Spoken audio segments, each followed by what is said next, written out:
So how's everyone doing? As well as can be expected. I know, absolutely. How's Tegan doing? You okay? It's rough, but Yeah. it's good. I think we're still waiting for Neil, aren't we?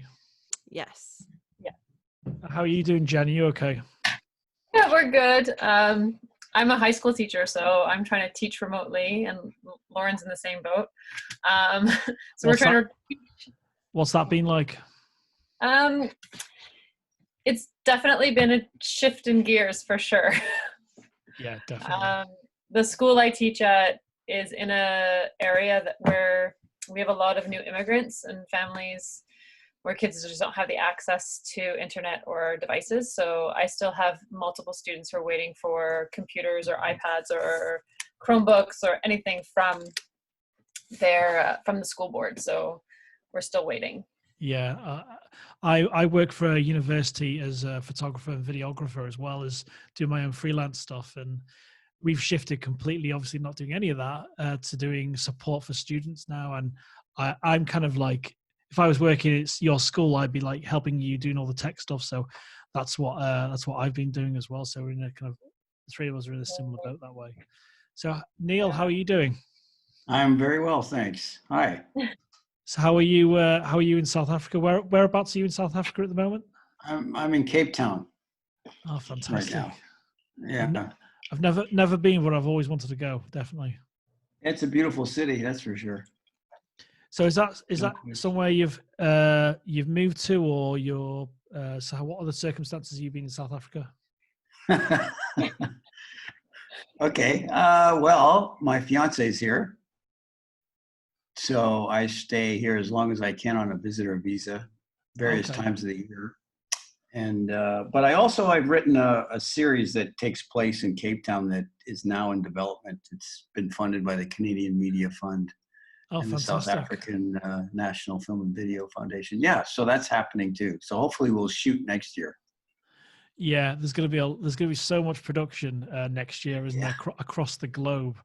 Because we spoke to an actress, Courtney DeLeon from Canada as well, and she was working on a show called Nightmare Alley by the director of Shape of Water and Pan's Labyrinth, and that just got canned. In terms of production was full steam ahead, and then obviously everything's ground to a halt, literally everything.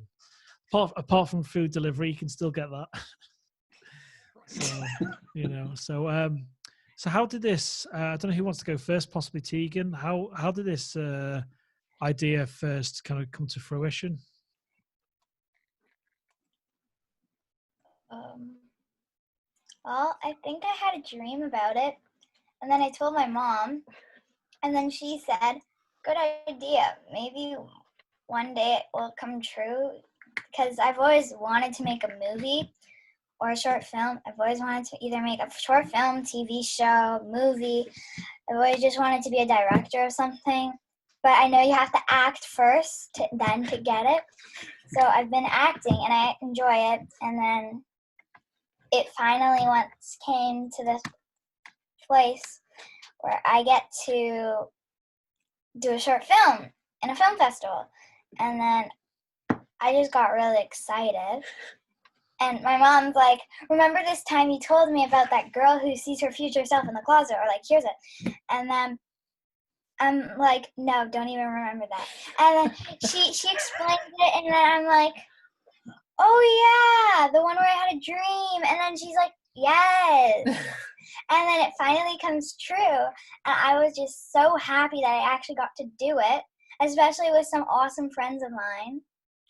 Absolutely. When you can get friends involved, especially creative friends, it's a huge benefit. And how did sorry, I'm not going to say Scott, but how did I can't remember your first name, sorry. Lauren. I'm right. Lauren. Hi. I keep seeing Scott in the corner, but I it's know. not Scott. I'm using his technology right now.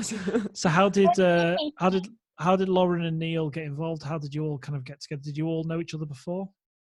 Neil and I didn't know each other, but this is actually a bit of a strange story. Jenn used to be my high school drama teacher.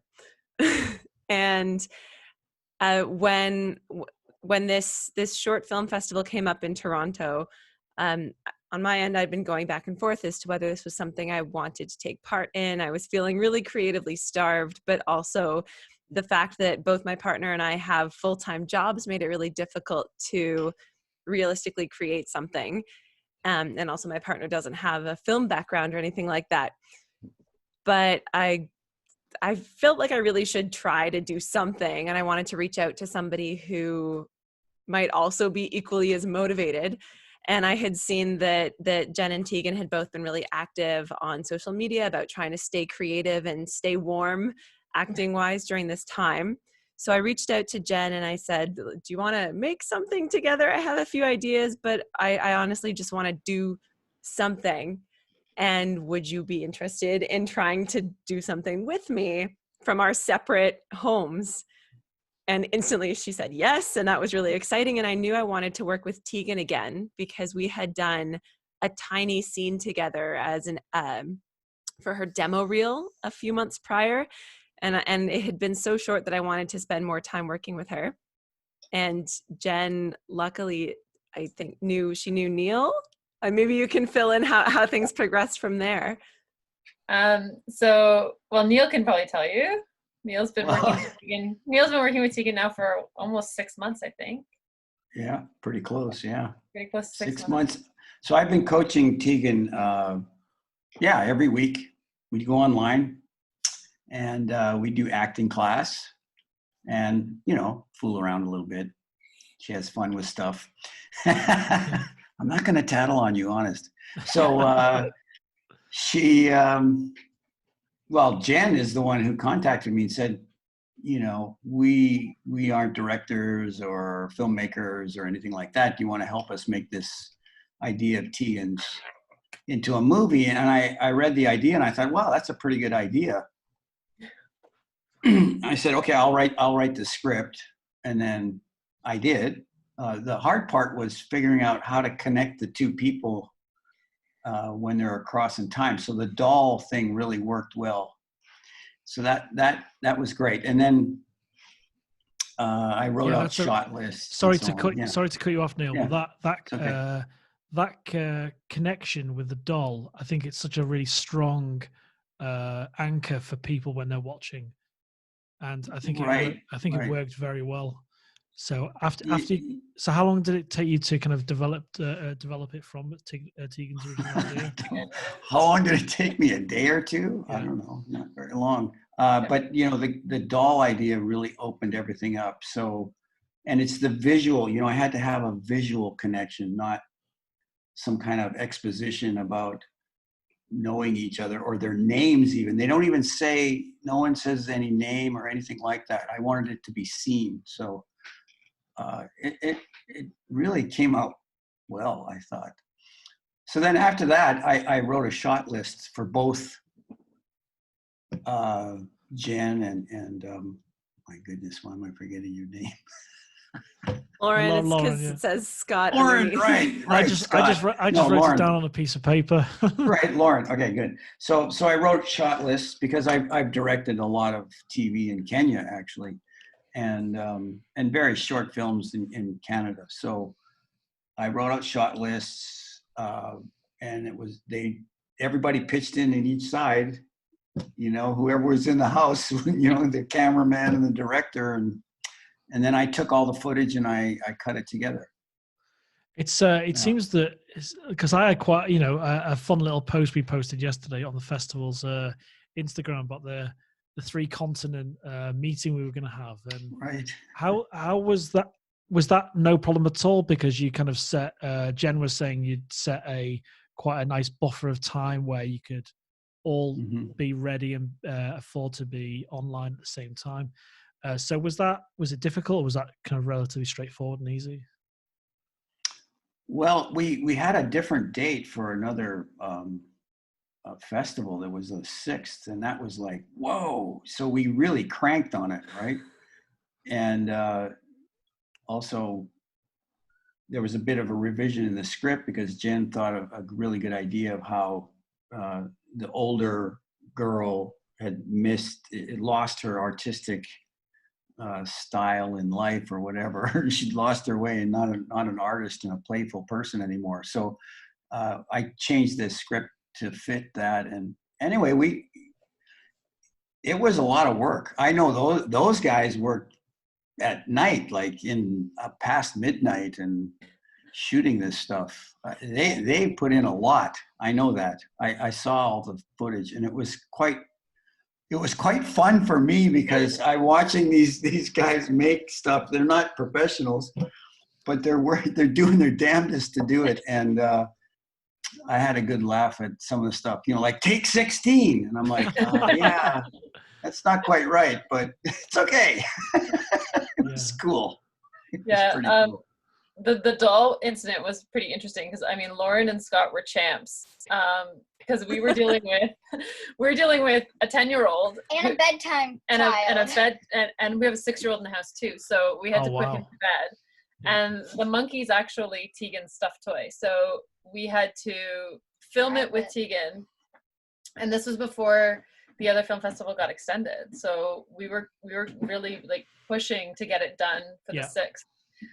And God bless Lauren and Scott for like pulling an all-nighter, because as soon as we finished shooting with Tegan, which was probably around midnight, I jumped in the car and drove across the city. And I had a game night with Dad. To drop it off to Lauren so that they could shoot the scenes that they needed it for, right? Because there's only one of them. Yeah. And we're like, okay, here it comes. We're texting, like, the monkey's on the move. And then they stayed up the rest of the night to get their shots, which was amazing.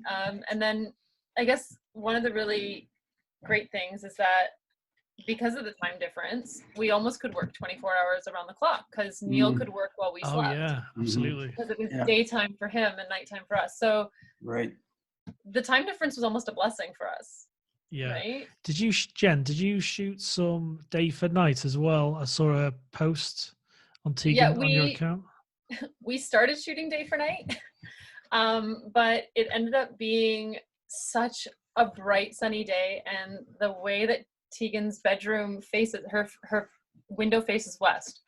So by the time we got it all set up, the sun was starting to crest and come around, and it was streaming inside her window. So we couldn't do it. We had it all set up, and my husband was up on the roof and hanging tarps. He was hanging so many tarps. He was on the roof hooking tarps, and then I'm like, why does my window look so gross? And then my mom explains, and I just start laughing. Yeah. Because I have a tarp over my window. Yeah, she had a tarp. It looked like a tortilla. It was like, my husband's a contractor, so we had painting drop cloths and tarps and everything we could to try and get day for night going, but it just the positioning of the sun, it didn't work. So we ended up having to take a hiatus while the sun set. Yeah. To get the nighttime look in the house. And we used, God forbid, just like light bulbs on. We had some pretty crazy contraptions going on just to get lighting, because all of our self-tape lights that we have are daylight balanced, which I think is the same thing Lauren had going on in hers. So I see. Yeah. That's something that I've been really curious about, and maybe Lauren can talk about it a little bit as well, is that people improvising with the gear. And we've had some filmmakers, and there's a chap called Ian Rayburn who produced a film called Days for the festival, and he's posted in other festivals, and he had all his gear at home because that's what he does day in, day out. And obviously a lot of other people have to improvise. And we had a chap on a podcast a couple of episodes ago, and he had just a simple camera, and he sent us some behind the scenes photos, and it was this rig, because his video was a 40s infomercial, a British infomercial about washing your hands, and then it goes down this sinister route. And his contraption for getting the over the top shots of the sink washing your hands, you think that might be easy, but it absolutely wasn't when you don't have gear.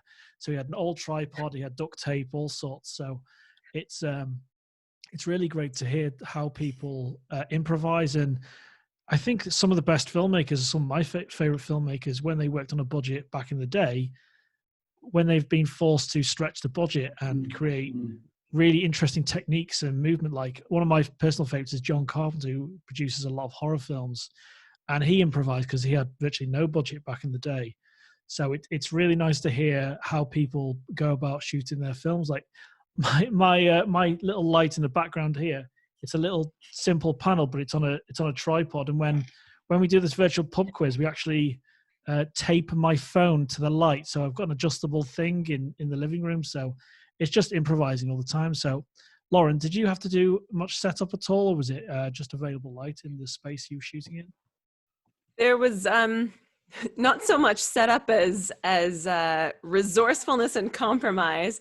My partner and I are working right now with a 500, if that, square foot condo with some very odd structural elements.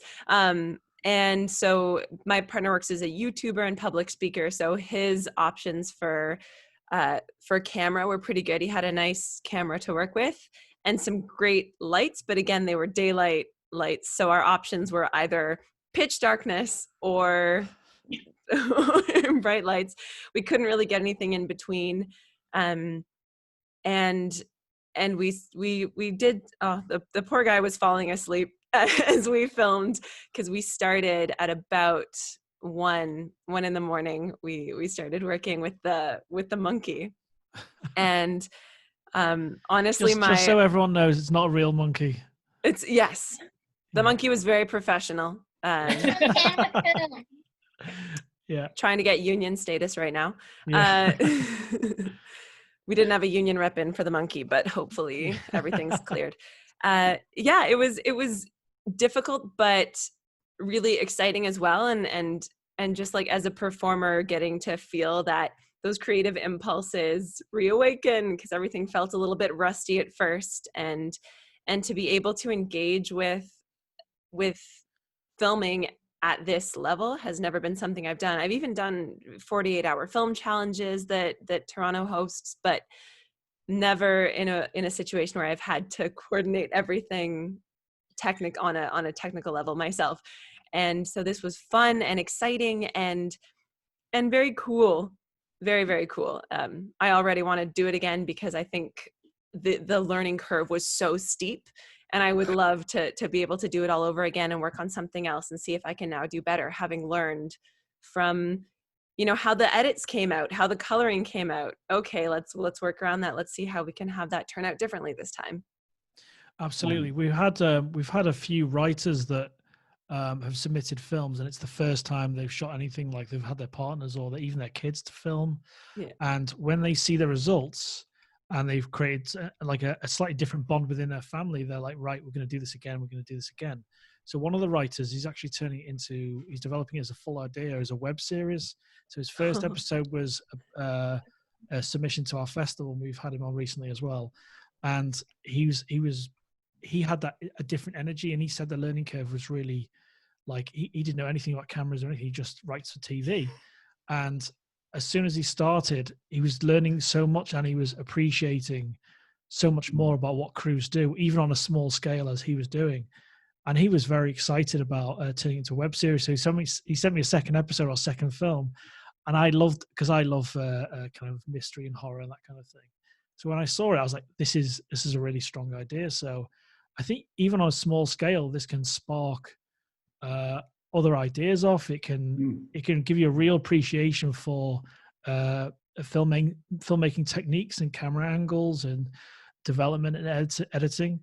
Like the writer Mark, he never edited anything in his life, but as soon as he started, he's like, oh, this is how I can develop the ideas more. Should I linger on this shot further? And you get a real understanding, and it's fun as well. I know it's like early in the hours, but when you start seeing the results coming back from Neil when he's editing, it can be really gratifying, can't it? It was so exciting. Actually, I have to shout out Neil for a second as well, because coming to the end at about 4 a.m. or something, coming to the end of all the footage and going back through all these shots, I was thinking to myself, okay, how are we going to make this cohesive? We want to be able to really tell the visual story of the girl and her older self and have that connect. And what if the layout of my apartment didn't allow for the shots to look like they were sort of one unified action? And getting the footage back from Neil after he'd edited it and seeing how he had managed to really pick the shots really carefully and choose his edits in a way that made the action so smooth gave me a real appreciation for that end of the process as well. So thanks, Neil. You're welcome. No problem. It was fun, actually. I enjoyed cutting that show. Tegan, what was it like when you were seeing all these people you knew and this idea actually being created? What was that feeling like, seeing something that you dreamt literally to a fully fledged short film? Well, I have to admit, I was pretty happy when my mom told me that we were going to be doing a short film and that we were going to submit it to the film festival. Sorry. And so I was really happy to see people again. And right now it's actually really hard for me because I don't get to see much people. So when I got to see Lauren and Neil, and like we got to actually work together, but not together at the same time, it was really cool. So is this kind of giving you is this kind of giving you a spark to create more content, not just act, but to develop ideas yourself? Yeah, me and my mom were, it has actually. Me and my mom were talking about maybe making this into a longer movie. That's how much I loved it. It was just so much fun. I want to make it into a longer movie now that it's actually now that I know that my dreams can come true. I kind of want to go further. Yeah, as long as nightmares don't appear like Freddy Krueger, it's all okay, So I think it's really nice to see. It's almost like a family that you've got outside of your own immediate family, with Neil and Lauren, and it's really nice to welcome that into our festival. And we've had submissions from all over the world now, and that's something we're very, very proud of, because it was myself for the Isolation Film Festival. We started this 7 weeks ago, just before everything went lockdown pretty much worldwide. And our initial thing was, just get 10 films. Let's see what we can get. It's only the two of us, there's no one else. And when we started to receive dozens every couple of weeks or something, it was incredible. And we've seen a real breadth. And one thing we've seen throughout all the films is personality of the people that have developed the idea, and we see their creativity, and we see a spark of those people in every film, and that's down to you, Tegan. I think you should take a lot of credit for that. Thank you. I would agree with that. Absolutely. So it's as soon as I read the idea, I was like, this is a fantastic idea. It's really good. Yeah, Lauren helped us develop it a lot too. Before we got Neil on board, Lauren and I were tossing back and forth a few ideas, and we had our Post-it notes out. Yes, brought back my university playwriting classes. I did the Post-it technique. Color coding. It helped us get some ideas down, which is great to give. And so Lauren sent me a photograph of her Post-it notes, and then after I put Tegan to bed one night, I was like, okay, I'll pull out my Post-it notes too, and my colored markers, and and then we gave the idea to Neil. We passed it on to Neil, and it was great because he just took it and ran with it. Those Post-it notes were where I ate my breakfast. Yes, the Post-it notes, unfortunately, the next morning were where Tegan eats for breakfast. So it almost got filled She's up. like, what's all this? And where do I eat? But yeah. Okay, if you can all just bear with me one moment. For sure. I'm just going to... Oh, 1 sec.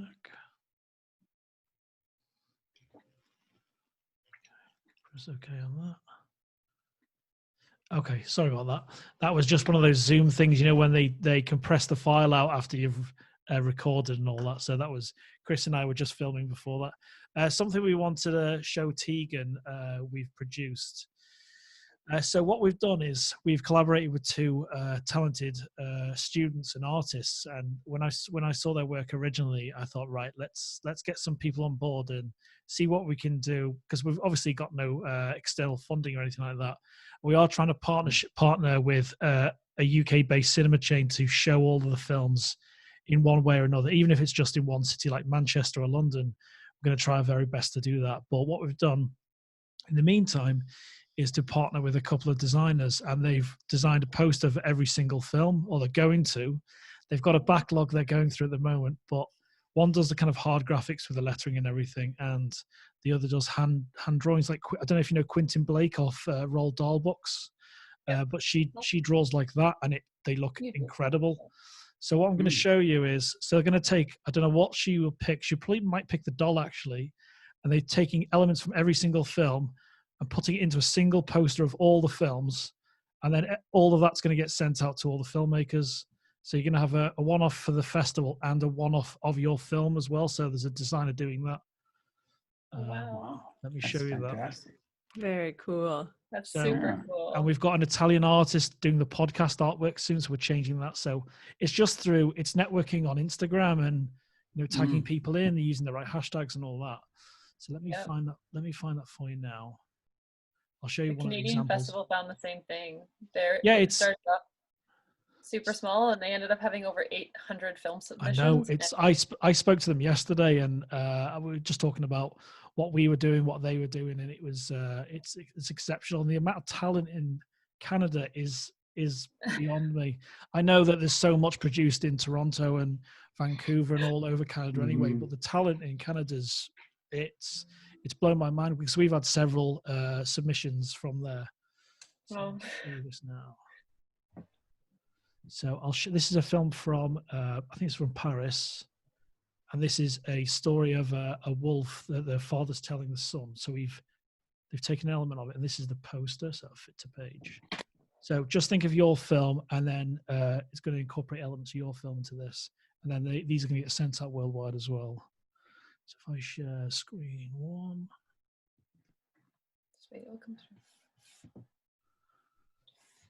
So this is, I can't pronounce that, but this is one of the French entries. So Tamsin, talented designer, she hand drew that, and then we've got another designer, and then we've come up with the standard kind of festival laurel that I designed, and then this simplified logo. It's a nice logo too. We had a more complicated one with a silhouette in a window, but it was a bit too stark and almost oppressive. But we kind of simplified it. We looked at the Tribeca Film Festival logo and kind of went towards that. And so we're sending those out to all the filmmakers at some point, which we're going to announce a date at some point after we can go to the post office safely, So yeah. So Tegan's going to have her own poster, and anyone else in your group that like one of your particular film and a festival poster, we'll send those out. I'll probably take down my unicorn and put that up. Yeah, that'd be cool. I'd like to see a photo of that in situ. It'd be awesome, yeah. Yeah. We were super blessed also. The music came from just a connection of my mom's, right? That was awesome. Because I had reached out to somebody who was a friend of mine, and they were just way too busy because they've turned their home studio into a voiceover studio. So they're not having time to create their own content. So then my mom was like, well, why don't you reach out to Matt? And I said, okay. So I reached out to Matt and his buddy, John, who composes in 24 hours? I know. Well, Matt and John did. In 24 hours, they turned around a score and sound effects for us. And then, I said, yeah, it's super fast. That's definitely a good thing, yeah. Yeah, and then I said to them, I really like the vibe, but can we change this, change that? And they're like, oh yeah, no problem. And then 24 hours later, we had a whole new thing, which was amazing. So that's a huge shout out to them too, because being able to get that into the film. Because originally when we just had it without any music or sound effects, we were like, it was a great little film. I was like, there's something missing. Like there's just a finishing touch, right? And that really, I think, bumped up the level of the film for us. Like, yeah, the absolutely.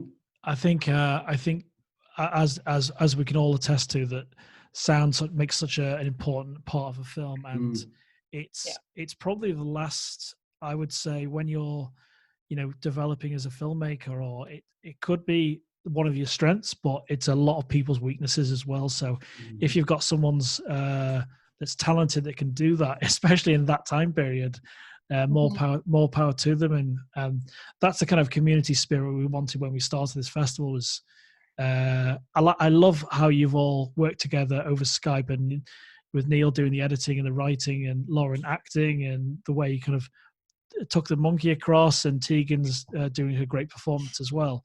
I think it's a fantastic. It can really show what can be done. I think it's quite impressive, and you should all be very proud of it.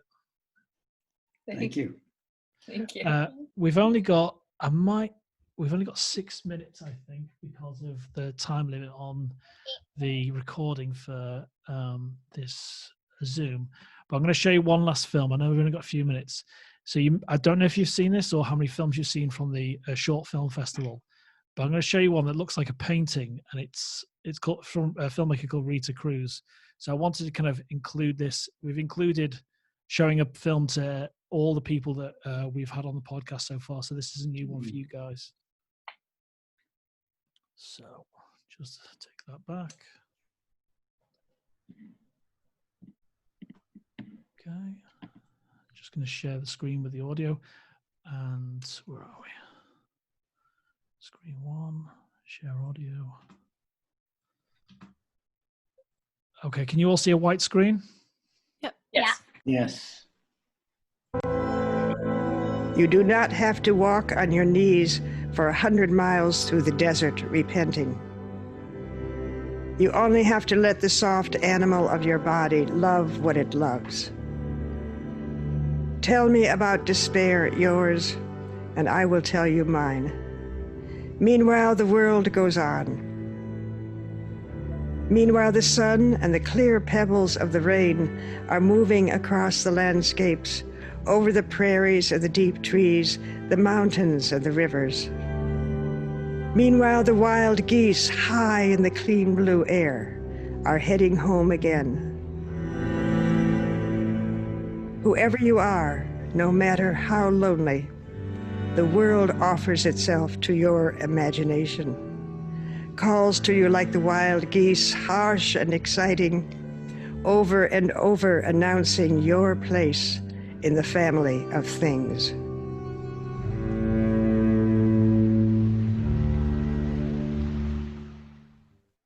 Wow. Oh, Wow. sorry. So we've had animation, we've had documentary, Beautiful. we've had horror, and when you see that, and the beauty of doing a global thing like this is that we're getting them crazy time. So this arrived at 2 a.m, and I was doing some last minute admin this morning, and I saw this and I was like, oh my god, not because of it's Citizen Kane or some sort of giant Spielberg film or something, but it's just so it's simple and it's beautiful. And like the voiceover, I'm like, who is this? Who did the voiceover? Like, I'm really like, that's the reason I wanted to speak to you guys, is what I saw in your film. I saw the kind of community you've created between you all, and it's such a well executed idea, and it's nice to kind of curate and support creativity in filmmakers worldwide now. And it almost sounds grandiose to say that, but that's a community we have now, and we received them from Australia, Israel, South America, all over now. So it's something you're all part of, and you should be very proud of. And I think, Tegan, your idea, I think you did very well with it. Thank you. I'm gonna admit something. Absolutely, yeah. I'm not gonna cry on camera, but when this is over, I'm gonna go bawl my eyes out probably. Yeah, it's so nice. Like, I've got an idea that I'll possibly hand over to you, Tegan, and it's a horror film, and I'll speak to your mum about it. it's about a Christmas tree, and I'd be quite happy handing it over. And I've had the idea for about 2 or 3 years now, but I never find the right people to be involved with. So I'm quite happy just having a story credit and then see if you're happy to do it. So we'll possibly work something out, and maybe involve one of your friends, and then your mum will be pivotal in it as well. So that could be an interesting one. And that was a nightmare I had. That wasn't a dream. That was a nightmare I had about 5 years ago. I'm like, where did that come from? And the fact that yours was a dream, which I didn't know about until today, it's that'll be like almost the other side of things, you know. Here's a nightmare you can make. But yeah, that could be fun. So it's been an absolute pleasure to meet all of you. You as well. Pleasure to meet you. Yeah. And I think, sorry, go on. I was gonna say, I think Tegan at times gets a little overwhelmed with all of this, like just how big it's gotten, right? Like this little idea that It's just exploding. or this dream she had that turned into a really, really fun experience to work with people that she enjoys working with, and now it's like out there in the world, right? Like, yeah, because it's a different kind of family, isn't it? It's not just immediate family, it's not just friends, it's kind of both. It's you've got a work life balance with friends. And it'll create a super strong bond, and then you'll have friends forever now as well. Yep. Yeah. It's pretty cool as well, since I knew Tegan since she was in her mother's belly, and now I get to work with her on something, which is pretty cool. Pretty cool. Yeah. So by that standard, Jen's your mother because of the story in some ways, because you're the older version. A little bit. I feel like she's my acting mom. Some sort of paradox, yeah. Yeah. I mean, I'm sure there's been multiple times in class when Lauren was younger, especially in like grade 8, 9, and 10, when mom might have been the name that I was given. Or something like, for sure. She definitely spent more time with me than with her biological mom during those years. Oh yes, absolutely. And now it's just a matter of, okay, what's next? That's honestly, as soon as I saw the finished product come out, I thought, okay, we can do that. What else can we do now? Now that we know how we work together and what is needed. I'm so excited. If we had, gear and resources and time, what this could have been. Yeah. Oh my gosh. Yeah. Or what it could be, should we choose to develop it further. That's the thing, isn't it? Is that we've all been given a unique version of time now, rather than the kind of our lives are all very hectic. So it's a unique moment. I think you can definitely take positives. There's a lot of negatives, but in the situation we're all in, I think if you can see positives in the current circumstance, then it's something to be proud of. And I think we'll wrap it up there because we've got 1 minute and 31 seconds according to Zoom. But I really appreciate Lauren. I'm going to look at the piece of paper. And Neil, Tegan, and Jenn. I think you all did a great job. I'm very proud to have met you all, and that you sent us your film, and I hope you do very well with it. And Tegan, I hope you have quite a few more dreams that can develop. And I'd like to see more, definitely. Once you said that. Yeah. Well, Thanks, Alexander. Netflix. You're welcome. Yeah. If everyone